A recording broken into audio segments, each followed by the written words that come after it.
தென்காசியில ஒரு இடங்க கிணற பாருங்க 100 அடி ஆழமான கிணறு எப்படி இருக்கு தண்ணி வத்தவே செய்யாது 2 கிணறு 2 ஃப்ரீசரிஸ் மரத்தை மட்டும் பாருங்க 1000 மரம் நிக்கி எப்படி இருக்கு பாருங்க தென்காசியில நம்ம கோபுரவாசல்ல இருந்து கரெக்டா 3 கிலோமீட்டர் வந்தாலே போதும் தார் ரோட்டு மேல இடம் தார் ரோடு ஃப்ரண்டேஜ் மட்டும் 250 அடி ஜம்முன்னு இருக்கு செழிப்பான தோட்டம் காய ஃபுல்லும் பாத்தீங்கன்னா 10 மரம் இருக்கு 10 மரத்துல 9 மரத்துலயும் செழிப்பான காய்ங்க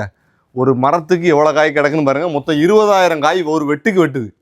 கணக்கு போட்டு பார்த்துடுங்க என்ன ரேட்டு வருது நம்ம இடம் இந்த வெயில் காலத்தில் எப்படி தண்ணி மேலே கிடக்குன்னு பாருங்க எவ்வளோ ஆழமான கிணறு எப்படி இருக்குது தண்ணியெலாம் வத்தேச்சாது நீங்கள் கவலைப்படணும் தண்ணியை பற்றி கவலை இல்லாத தோப்பு இது வந்து 2வது கிணறு இன்னொரு சர்ப்ரைஸ் என்னென்னா 3வது ஒரு கிணறு இருக்குது அது பார்த்தீங்கன்னா இதோட பெரிய கிணறு அது சர்ப்ரைஸ் ஓடி பார்த்தா பலாமரம் எப்படி காய்ச்சிருக்குன்னு பார்த்தீங்களா தேக்கு மரத்தை பாருங்க இதே மாதிரி 100 மரம் நிக்கி ஒரு சில மரம் சின்ன மரமாகவும் ஒரு சில மரம் பெரிய மரமாகவும் நிக்கி முக்கா இதில் ஒரு தேக்கு அது மாதிரி எல்லாமே இருக்குது மாமரத்துல இருந்து எல்லாமே நம்ம தோட்டத்தில் இருக்குது A to Z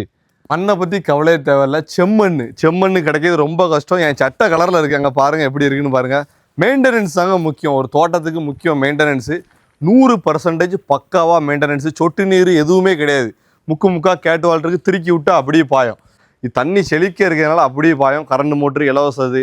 எது பார்த்தீங்கன்னா ஃபென்சிங் வேலி நம்ம இடத்த சுற்றி 9 ஏக்கருக்கும் ஃபுல்லும் ஃபென்சிங் வேலி போட்டு இருக்குது உள்ளே ஃபுல்லும் பாருங்கள் எப்பவும் வேலை நடந்துக்கிட்டே தான் இருக்கும் ஆள் 2 ஆள் வேலை பார்த்துக்கிட்டே இருப்பாங்க தென்னை மரம் ஒரு இயற்கையான நாட்டு மரம் அது மட்டும் இல்லாமல் 25 அடிக்கு அணில் கூட தாவாத மரம் மேலே பூரா பாருங்கள் எப்படி கேப் இருக்குன்னு தெரியும் ஊடையிலையும் கீழே சின்ன மரங்களை வச்சுட்டாங்க அடுத்து அந்த மரங்கள் இதுவும் மரங்கள் 30 வயசு மரங்கள் தான் அவ்வளோ ஒரு அழகாக இருக்குது புரியுதா ஒரு சென்ட்டுக்கு 45000 ரூபா சொல்லுவாங்க ஏக்கர் 45 லட்சம் மொத்தம் 9 ஏக்கர் இருக்குது 9 ஏக்கர் இருக்குது வந்தீங்கன்னா ஓனர்கிட்ட பேசி கொஞ்சம் குறைச்சி பேசுவோம் தோப்பை எடுக்கிறவங்களுக்கு இந்த தேன் கூடு ஃப்ரீ இங்கே பாருங்க தேனை பாருங்க சுற்றி ஆயுது அப்படி வந்தீங்கன்னா தேனை எடுத்து சாப்பிட்லாம் அப்படி கூடவே ரெடி பண்ணிடலாங்க ஆடு மாடு வளர்க்கறதுக்கும் இந்த இடம் செட் ஆகுங்க பாருங்க புல்லை பாருங்க எப்படி செழிப்பாக இருக்குன்னு பாருங்க அதை தான் இப்படி மெயின்டைன் பண்ணி வச்சிருக்கு இதுவும் நம்ம இடம் தான் இதுவும் நம்ம இடம் தான் அதனால மாடுலாம் பார்த்தீங்கன்னா பால் அப்படி ஒரு இதாக இருக்குங்க நாமளாம் மாடு மேய்க்கும் போதெல்லாம் அந்த இப்படி கொண்டாந்து விட்டுருவேன் வாட்டு மேயும் பால் அருமையாக இருக்கும்